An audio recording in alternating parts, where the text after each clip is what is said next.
Hi, everyone. If you can hear me, we're just waiting for everyone to enter, and then we'll get started in about 1 minute.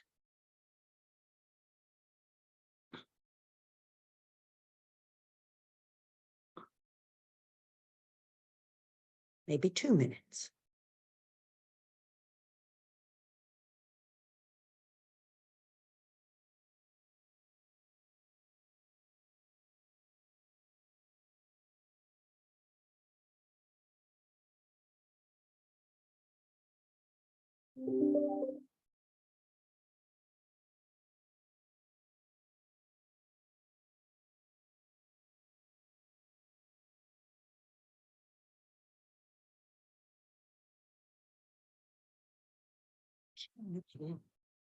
Brian, I'll ask you to keep me posted. I see about 17 folks in so far.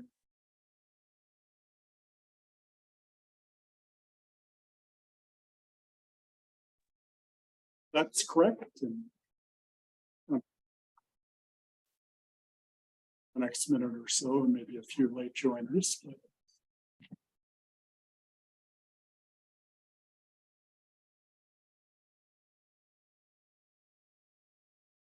if everyone, Lori, I think if we're good. And okay, yeah, I know people.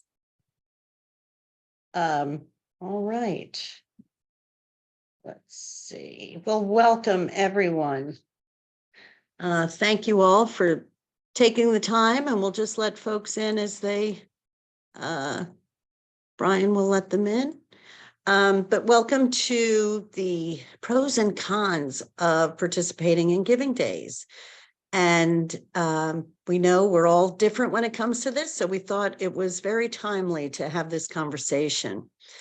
My name is Laura Lang. I am the Director of Development for the School Sisters of Notre Dame, Atlantic Midwest Province, and I am located in Baltimore.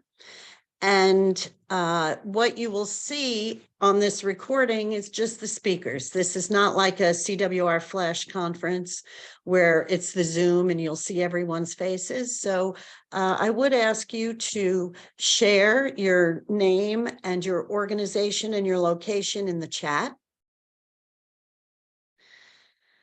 And before we jump right in, we're going to start as most of us probably do, and that is with a prayer. So if you want to just put yourselves in a good spot, and I thought it was very timely for us to use the Catholic Development Conference, a prayer for fundraisers. Good and gracious God, we thank you for your most generous love. Encourage us to be persons of honesty and integrity, worthy of proclaiming the gospel in this sacred ministry of fundraising. Help us to always reverence the sacred space where our donors and our missions meet. Give us openness to listen to the needs of our donors. Give us joyful spirits and an eagerness to engage others. Give us hopeful imagination and creative vision, recognizing generosity in even the smallest gift. Give us strong, steadfast hearts in times of discouragement. Give us trusting hearts, knowing that the fruits of our labors will be realized long after we are gone. Give us faithful hearts, deeply committed to your realm. Let us feel your presence so that we know we are never truly alone. Remind us always that what we do for the least of our brothers and sisters, we do for you. We ask this in your name and in the unity of the Holy Spirit. Amen. All right. Again, thank you. And let me just go through a few housekeeping issues for all of us. I mentioned about how you will only be seeing the speaker. We encourage you to ask questions throughout, either using the Q&A feature or in the chat room. And Brian and I will be keeping track of those questions. And if they're relevant to what the speaker is addressing right then, we'll bring it up. And Sarah has a hand. The chat is disabled. The So chat, Brian, if there's something you can do to fix that, that would be great. Yep, my apologies. We should now be enabled. okay, there we go. Thank you, everybody who said that, Nancy and Tessa and Jane and Dee and Sarah. And Brian is fired. So just kidding, Brian. So please use the chat, use the Q&A, and we will bring those questions up. And then if there are unanswered questions at the end, both Sarah and Sister Pat, our speakers, have agreed to, you can be in touch with them individually afterwards to ask your questions either via phone call or email. This is being recorded for later viewing via the CWR's website in case you have to duck out early or if you want to revisit anything that was said. So please visit the CWR's website. And then any references, any resources referenced will be emailed to you afterwards. So if there are no further questions, and I thank you all for chiming in the chat, then I'm going to introduce our first speaker. And she is Sister Pat Ruether, Assistant Director of Mission Advancement for the Sisters of the Order of Saint Benedict for now. Right. So I'm going to joyfully introduce Sister Pat, and she is going to talk about her success stories with Giving Days. Sister Pat. Thank you, Laura. Yes, I am a member of St. Benedict's Monastery. I've been here for 55 years. I've actually been working in development in part-time, full-time for 22 years, but I feel like I'm still a beginner.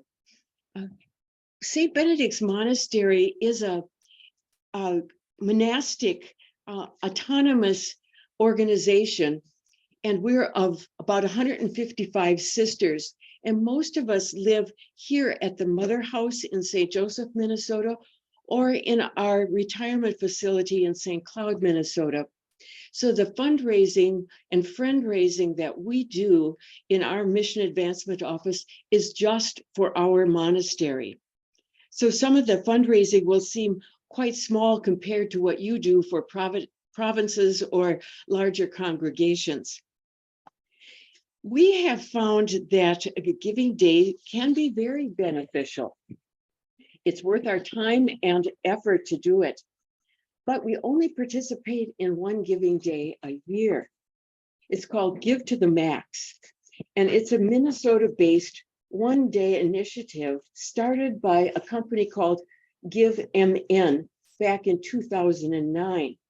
And it was started to help raise money for participating nonprofits and schools.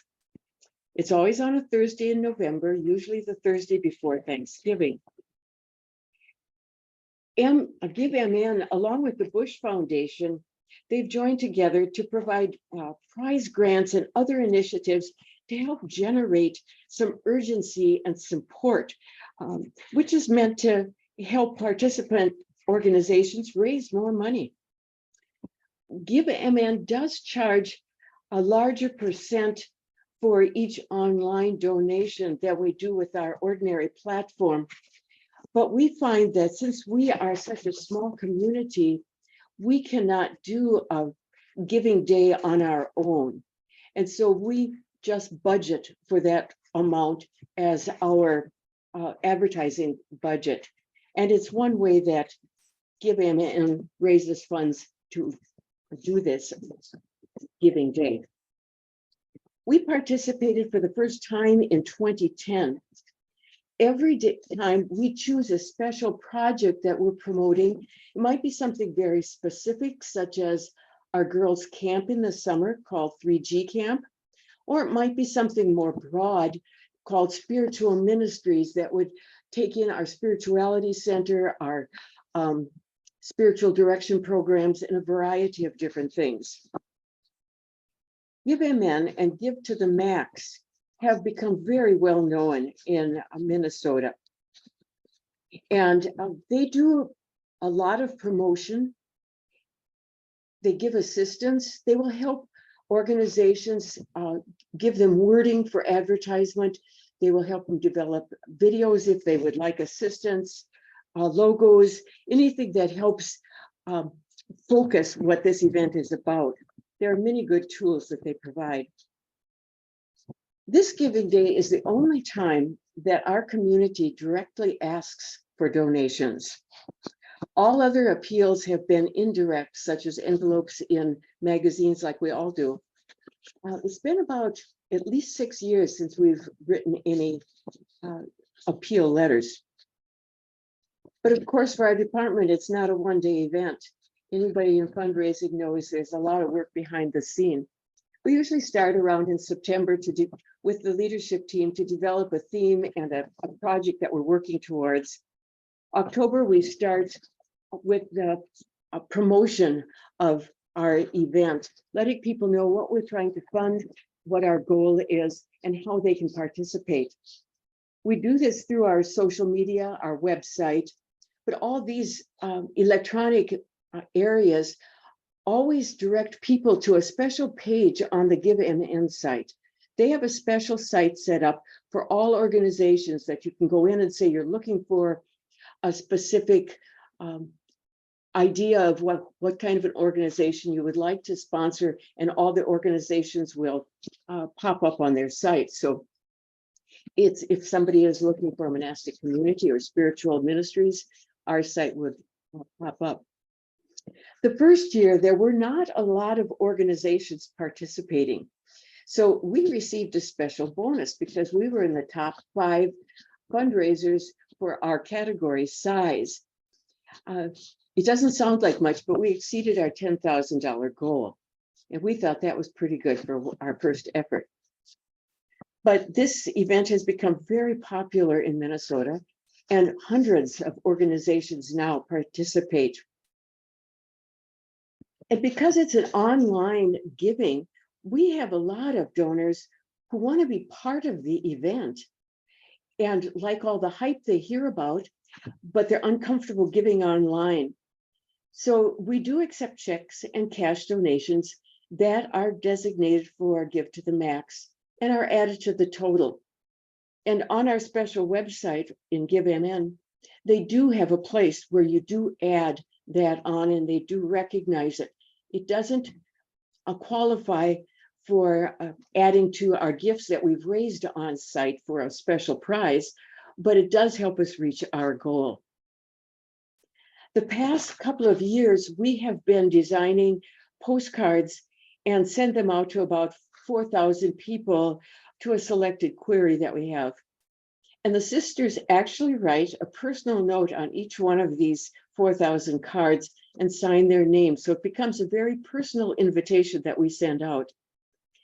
And we have volunteers then that help with the mailing. So it's a real community effort, the whole project.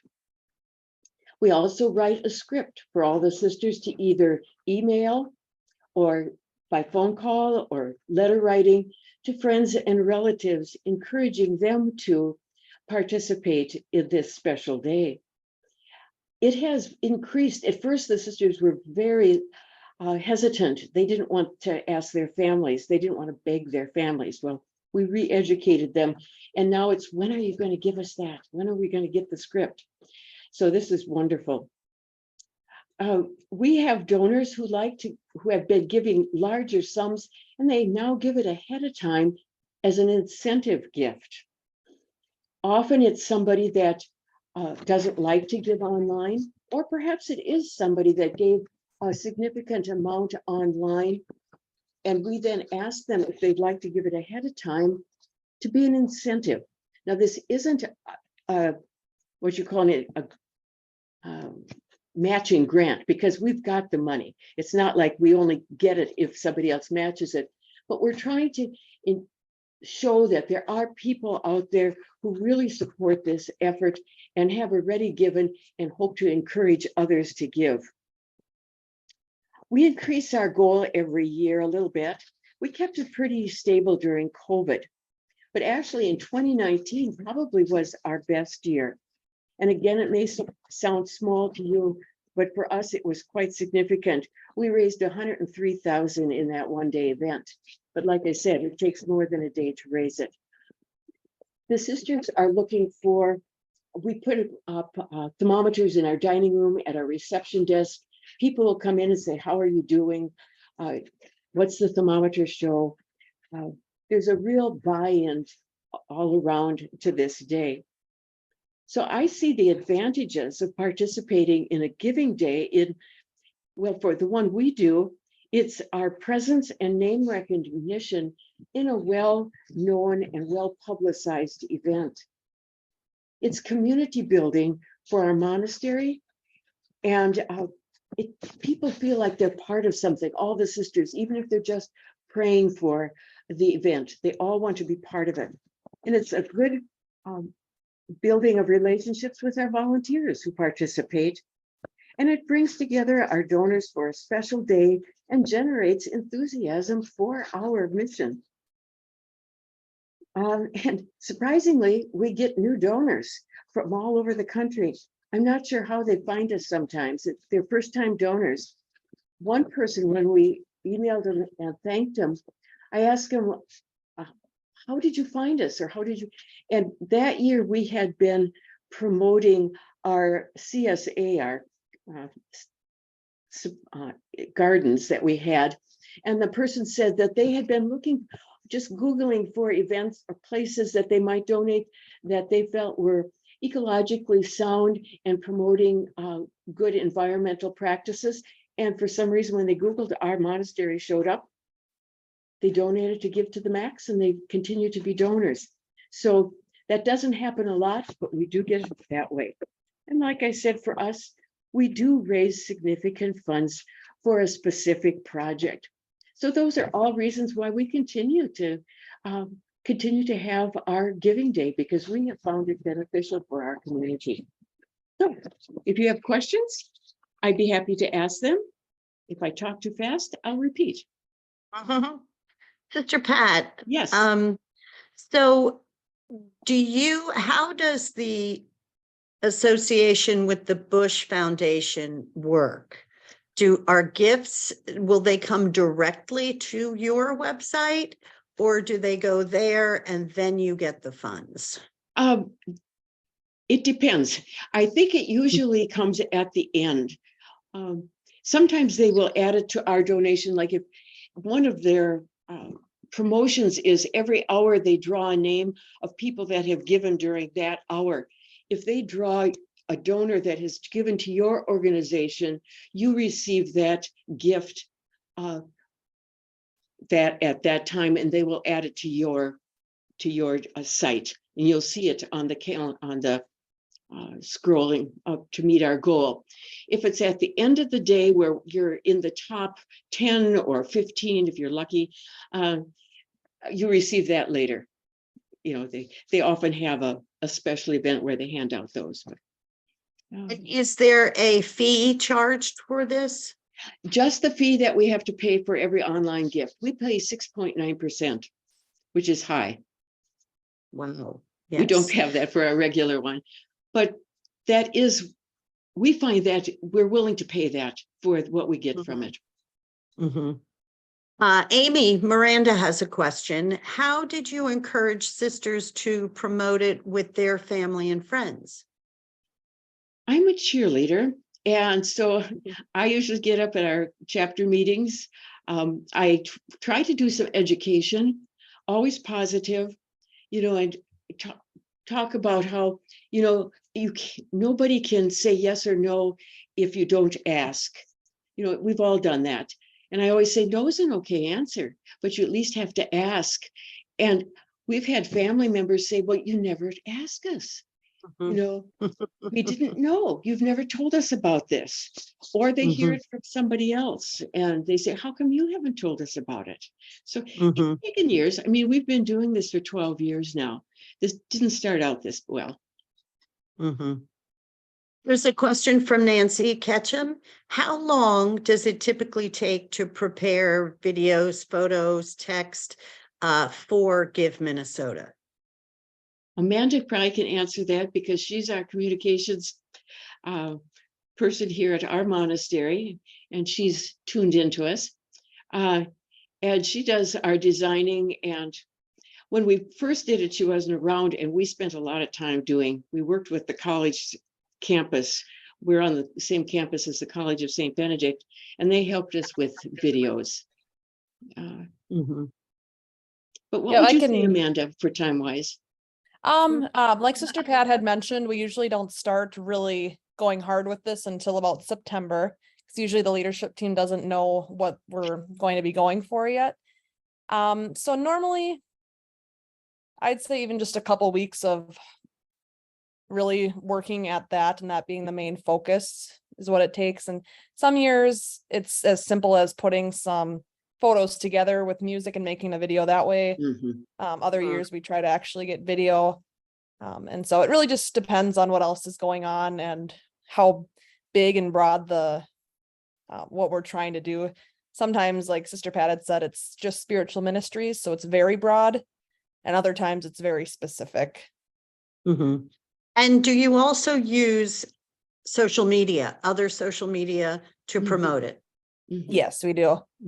We try not to do too hard of selling, but we do bring it up and try to find different ways to incorporate the message. So last year it had been spiritual ministries, so we had tried to find three or four different main things that we were working toward and find ways to incorporate that onto our social media without being too pushy. Just kind of saying, this is one of the things we do. Oh, by the way, you can support this through Give to the Max Day on in November. Site. Yep. Yeah. And we found too, one of the first years that we did this, we were sending out, with many of us use Constant Contact, sending out messages throughout the day. And we got feedback that people did not like being bombarded. After a while, they just didn't pay attention. So we don't, we'll send something out early saying it's coming. And then maybe the day before say, remember, it starts at midnight tonight. And maybe we'll do one update during we always keep the website, but we don't send out messages to bombard people.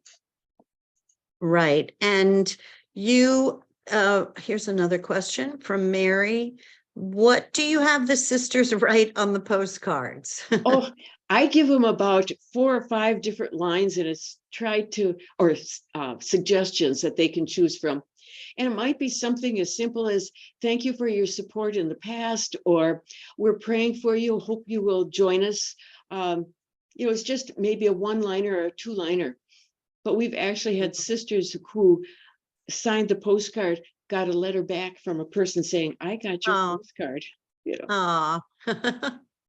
Another question. Did you say that this is your only fundraising campaign that you do? It's currently our only direct ask, where we ask people to give money. All the rest is indirect. Wow. Okay. We have to remember, So we're no- not a large, we're, one monastery. We aren't a whole congregation or a whole province. When we have special, when we were building the wellness center at our retirement center, then we did, it wasn't a capital campaign, but it was more aggressive campaign. But a normal year, this is it. Isn't that right, Amanda? Yeah, we've found success with doing things like we send out prayer cards for Christmas, Easter, and sometimes our feast day. And we don't ask for money at all, but a lot of times we do get gifts back with those prayer cards. So we found there's so much success with that we don't feel like we need to do a lot more, at least at this point. We actually had one person say, I am so grateful you don't keep asking us for money, and gave us quite a substantial gift for not asking.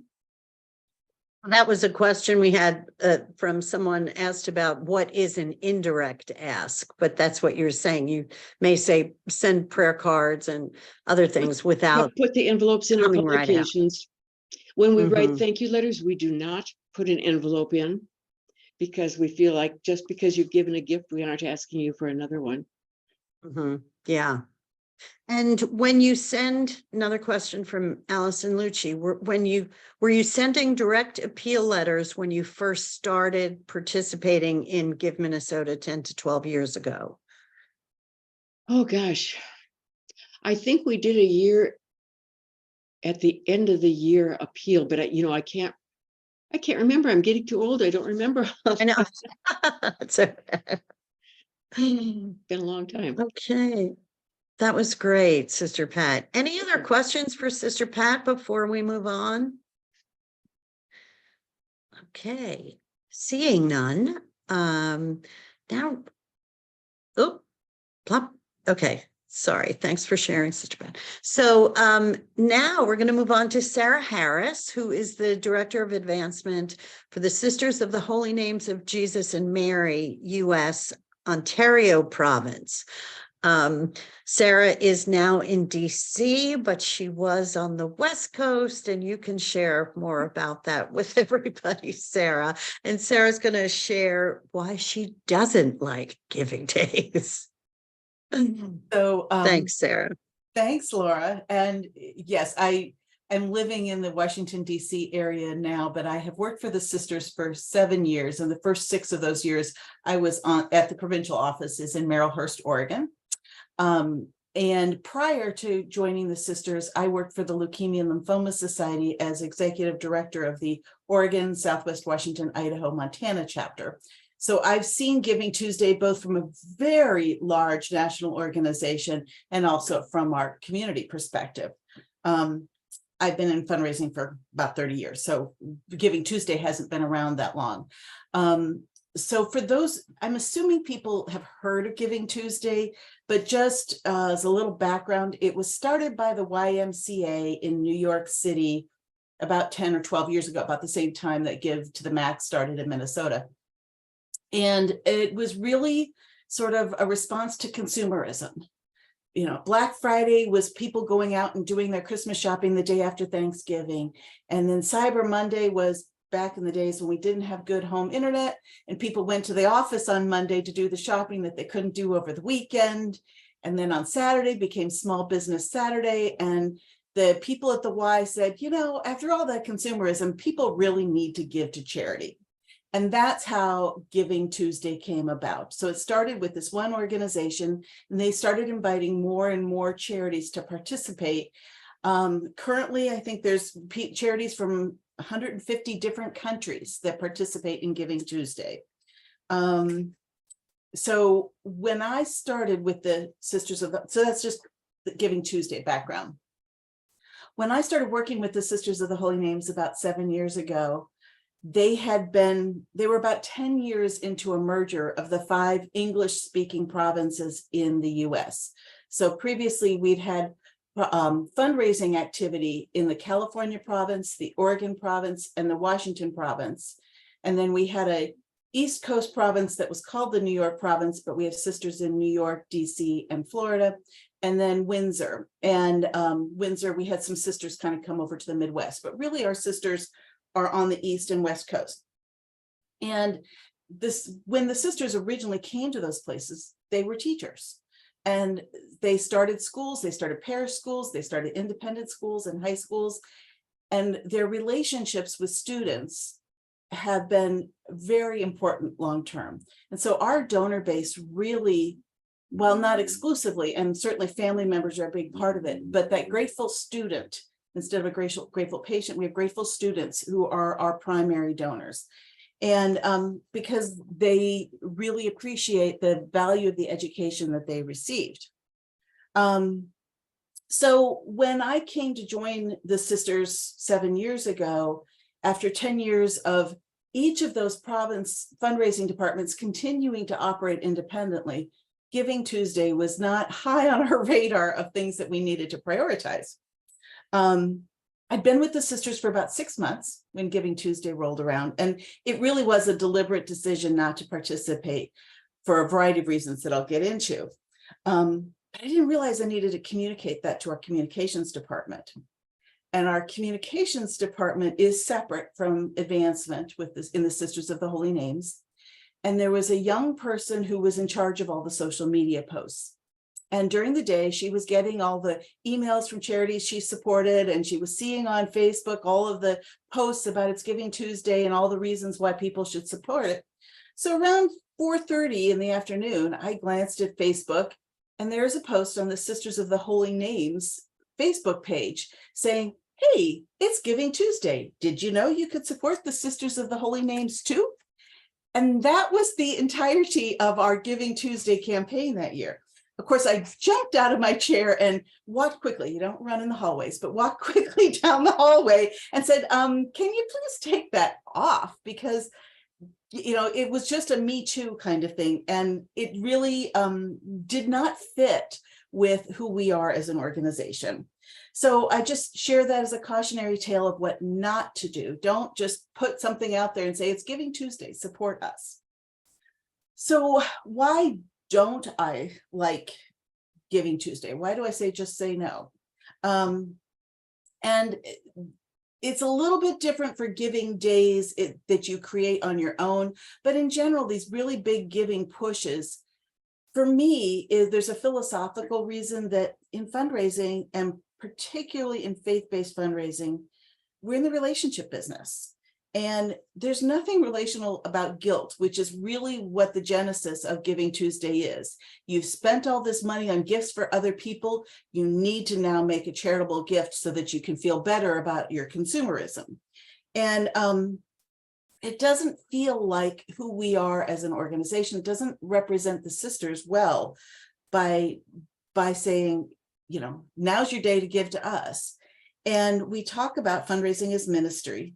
And there may be some catharsis in giving to charity after that bout of consumerism, but it doesn't match our values. So that's the number one reason that we haven't participated in Giving Tuesday, is picking an arbitrary day that the whole world is participating in. Just doesn't fit our values. But on a practical perspective, you are competing with thousands of other organizations for attention on that day. And, you know, Sister Pat was talking about a giving day that's just for Minnesota, but even just within Minnesota, there are hundreds of organizations that could be participating. And they're all going to be sending out emails and sending out postcards and putting things on their websites and trying to get attention. And if you're vying with every other organization out there for that Giving Tuesday dollar, odds are it's not necessarily building mission connection with people if you are one of 10 or 20 charities that they're hearing from in that day. One of the things I've often heard people say is, oh, but there's a Facebook match. If you give through Facebook on Giving Tuesday, Facebook will match up to the first $7 million, which sounds like a lot of money to most of us. But when you're talking 150 countries, when you're talking thousands and thousands of organizations, it's really not that much money. My experience when I was at the Leukemia and Lymphoma Society was that we rallied our volunteers and our participants to try to get them to give on Giving Tuesday and capture as much of that match as we could. And by the time those of us on the West Coast woke up, all of the matching dollars were gone. So that is, you know, you can still give through Facebook, but it's not, you're not going to get the match. And if you give through Facebook, the charity doesn't always get the information about the donor. And so don't get me started on Facebook fundraising. We don't want to do that. But really, it runs out very, very quickly. And there are other organizations that will do that. So because some outside organization is matching gifts through a platform, it doesn't really pay off for the majority of organizations like ours. I did, however, learn that most of the Giving Tuesday donations are made in the morning with 11 a.m. I'm assuming East Coast, because the Giving Tuesday organization is based on the East Coast, being the time that most donations are made.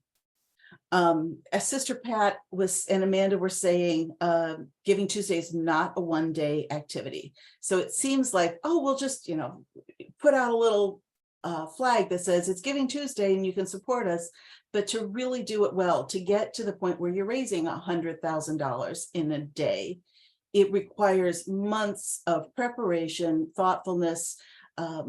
I think Sister Pat's organization does it better than most I've heard, where they've got a specific cause, a specific time period. If they can find people who can provide matching dollars or challenge gifts, those kinds of things are great. But all of those pieces, the multi-channel campaigns that you need to do, the video messages, all those kinds of things, it takes a lot of time. And if it's the only fundraising campaign that you're doing, it's worth that time. But if you are doing it along with all the other fundraising activities that some of us do, then it can be a significant amount of time, and it can also impact your other fundraising efforts. At the Sisters of the Holy Names, our Christmas appeal is responsible for 40 to 50% of our revenue, of our direct mail fundraising revenue during the course of the year. And we send it out, it's our Christmas appeal, so we send it so that it lands right around Thanksgiving. So if we were to participate in Giving Tuesday, it would just take money from our Christmas appeal and put it into this online platform. And if you use somebody like a Facebook platform, as Sister Pat says, they are going to take a higher percentage. We do have an online form that people can use that is significantly less than some of these outside platforms, but still, people who would normally write a check might go online and make the gift to be part of Giving Tuesday, and doesn't benefit the sisters, and it doesn't bring in more net revenue. It just shifts it from one bucket to another. The other thing is that donor fatigue is real. And as Sister Pat mentioned, the last thing we want to do is alienate our donors by emailing them over and over again. But the most successful organizations, I think, are not operating as much on the relational basis that we do. And so they are sending out the Leukemia and Lymphoma Societies of the world will send out emails every couple hours to remind you that it's Giving Tuesday and that you need to make a gift. And you're going to see people turning off their email and unsubscribing rather than appreciating those messages. And the last thing we want to do is drive donors away, especially when there's so many other messages they're getting in that day. I don't think that multiple emails is building relationships, and that people often say it's an opportunity to build relationships, even if you're not making a lot of money. But there's so much noise that sometimes I think that doesn't happen. According to givingtuesday.org, there is actually an organization now called Giving Tuesday, and they have a website called givingtuesday.org. The majority of donors to Giving Tuesday are one-time donors. They give once and they don't come back. I think Sister Pat's case of somebody Googling and finding her organization and being a repeat donor is pretty unusual. They also have seen that over the last decade, the dollars donated are increasing by about 69%, but the number of donors is declining. So we're seeing larger gifts come in, but not more donors. In fact, the number of donors who are participating is going down, which is, for those of us who have relationships with donors, I would rather have a conversation with the donor, be able to look them in the eye and thank them for the gift, rather than having their gift come in as part of a big, one-day campaign. Only about 42% of 2021 Giving Tuesday donors gave again in 2022. The lowest rate on record. So most of these acquired donors are one-time donors and they're going away. So, and I can see somebody's asking about selecting your own annual online giving day. And that was my other thought was, I know that people talk about that and we've considered it, but part of it depends on what your day is. And so for it would have to be something that's kind of meaningful to your organization to really make it work. And again, for us, that whole concept of fundraising as ministry and the whole concept of in being in relationship with donors. So our Founders Day is October 6th, which is the feast day of the foundress, her birth date, her baptism date, and her death date. She died 34 years later on the same day she was born. It's October 6th, which is really close to Thanksgiving and Christmas. And we have so many other things going on that day, that to add a giving day and add the levels of personalization and connection that we would want to do with a campaign like that doesn't work for us. In California, our sisters arrived there on May 10th, and they were greeted by the Sisters of Mercy with strawberries and cream. And so we celebrate Strawberry Day every year on May 10th in California. And we do a fundraising appeal there tied to that.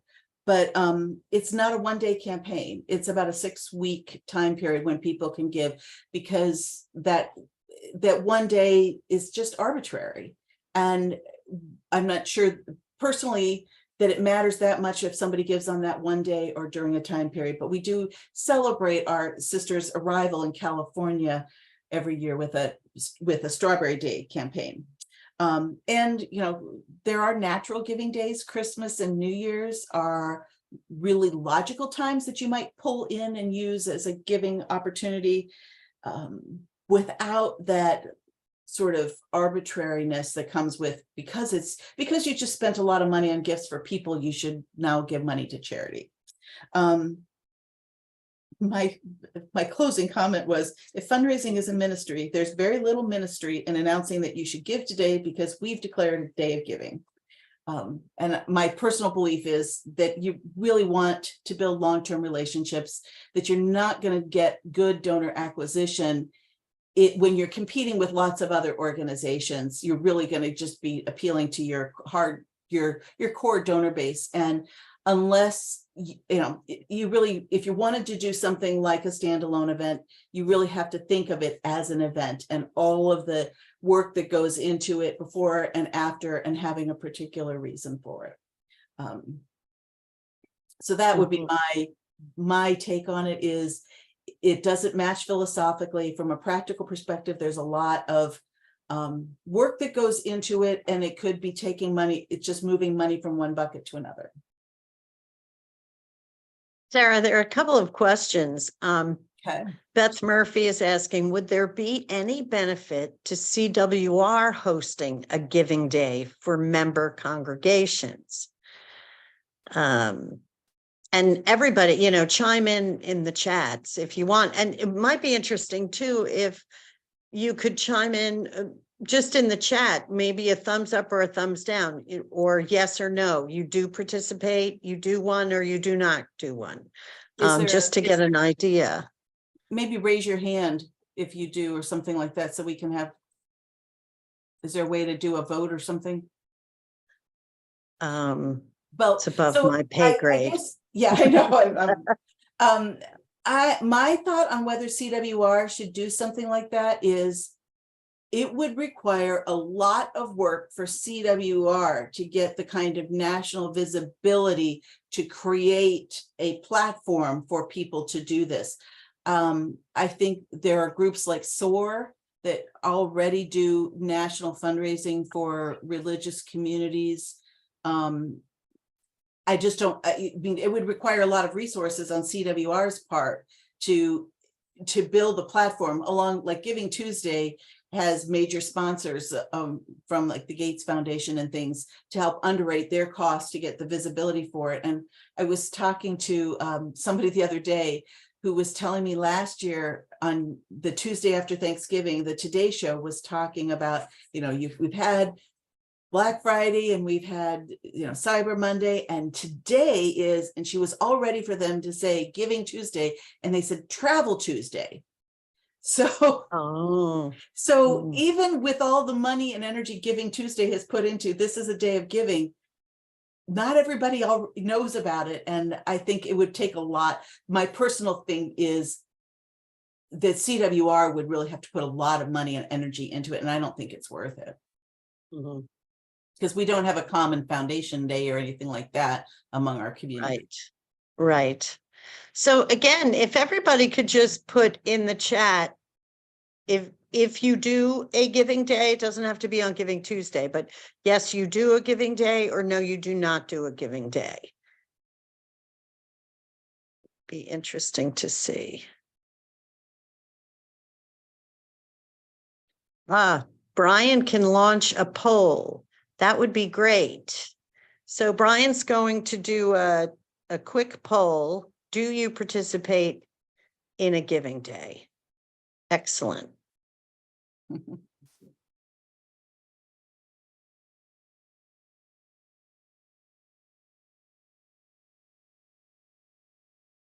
I don't know if you're all.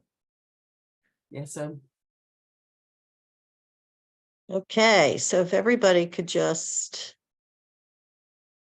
Oh, host cannot hosts can't vote. answer. I know.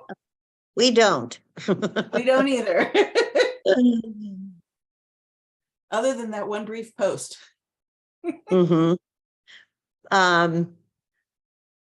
Here's some of the comments. We don't. We used to, but it wasn't worth the effort, and it conflicted with other giving opportunities. I know for School Sisters of Notre Dame, our biggest appeal is our Christmas appeal. And that goes out right after Thanksgiving. And, you know, we did, oh, wow, it's pretty even, 52-48. Yeah. Well, if you add 52. if you add our two no's, then it's 48-52. Yeah. But that's interesting. Oh, Sister Pat, you're on mute. Yep.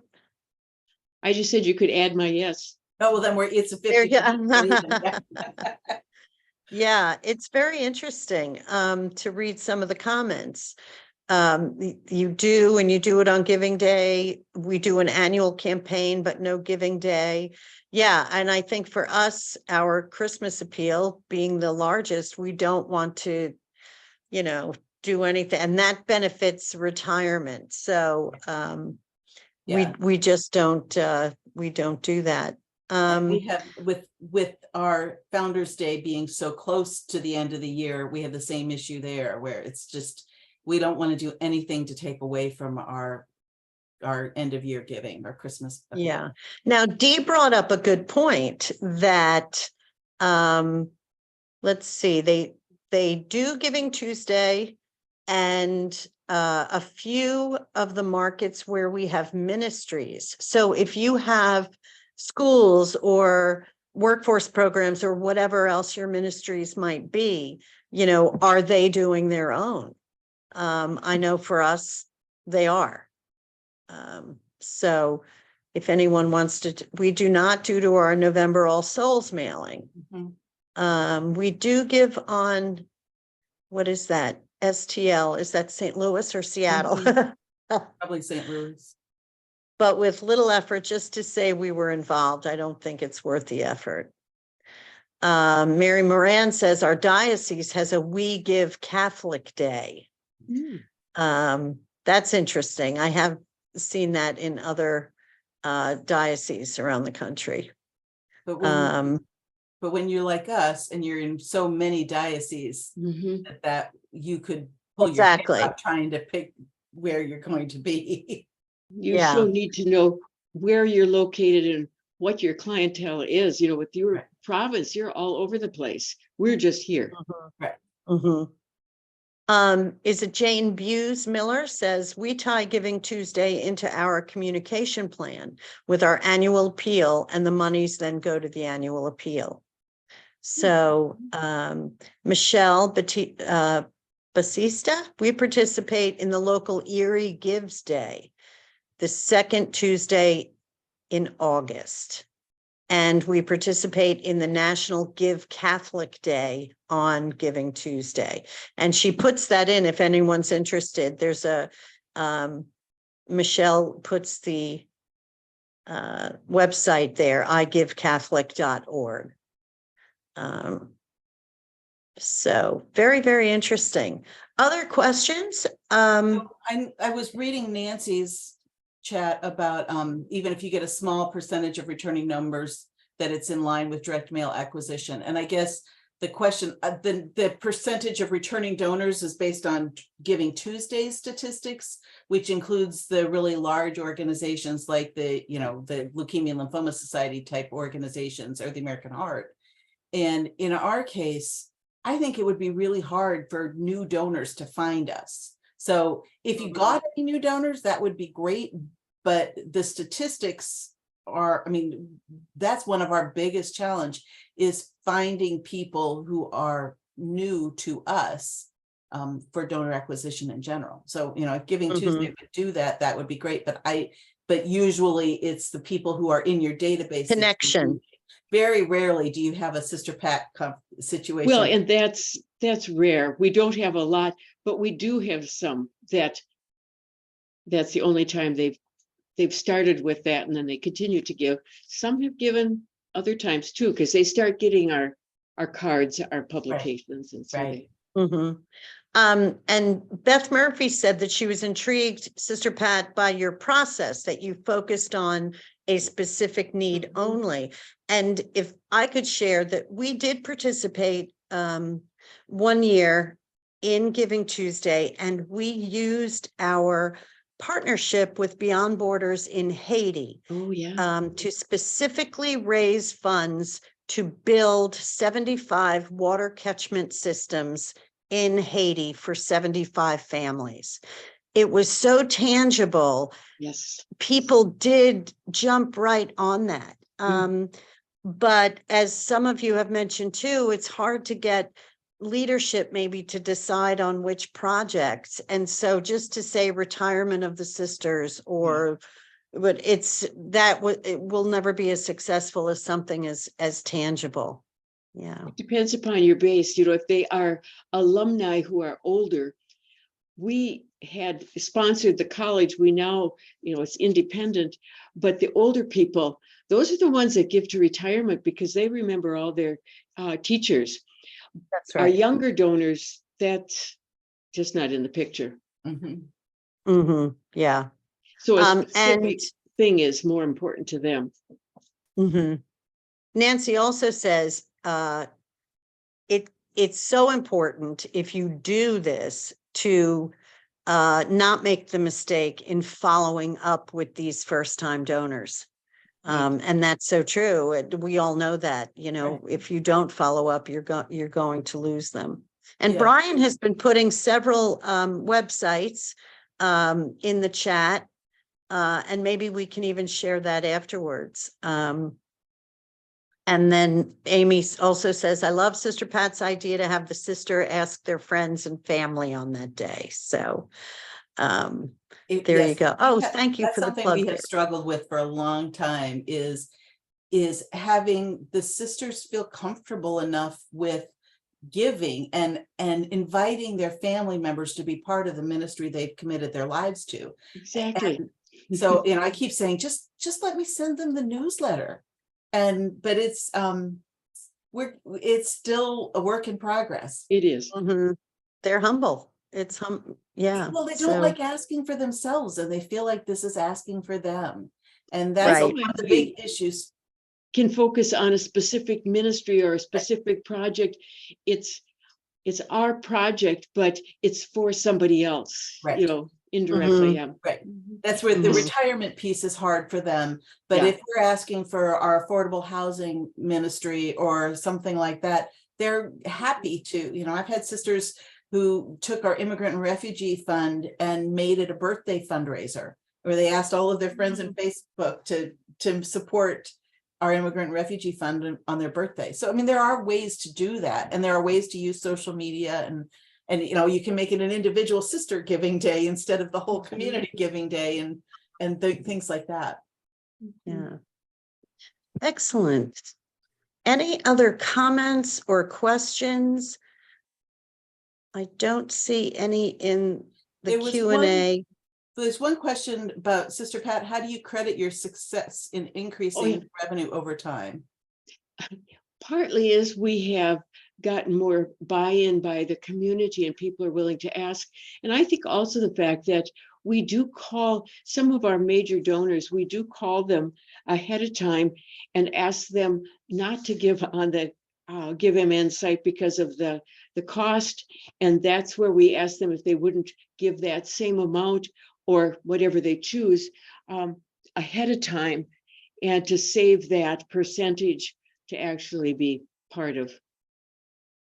Although they do have on the site, they do have a choice to pay that extra percentage. You know, if they're giving $100, they can give another 6.9% to cover that charge also. Not many people choose that, but some do, some do. Mhm. So I think it's just the broader, from when that first started, it wasn't that well known in Minnesota. Also, people from out of state, of course, can give, but it has to be to an organization in headquartered in Minnesota. So I think just the familiarity of it has increased our profits on that. Mhm. Yeah. This year we did Excellent. not make 103,000, but we went over our goal, so we were happy. That's good. That's always good. Mhm. Well, we hope everyone has enjoyed this conversation. And as I mentioned earlier, both Sister Pat and Sarah have said they're happy to, with any follow-up you might want to do with them. I want to thank them both for their time and for being here today. There will be a survey following. We ask you to please fill out that survey. The recording will be available also on the CWR website. And if I could just put in a plug for some upcoming CWR workshops, there's a webinar on June 28th at 1, Breaking Down Silos, Archivists and Communicators, Sharing the Story of Women Religious. Registration is free for all members. And the CWR conference in St. Louis, registration is now open. Hope to see a lot of you there, October 10th through 13th. And then there is also the Catholic Development Faith and Fundraising Conference, tying in with the Bridge Conference in Washington, D.C., August 2nd through the 4th. So just our little commercials. And again, I hope everybody has continued success in your congregations. We hope to see you soon. And again, thank you all so very, very much. Have a great day. Thank you.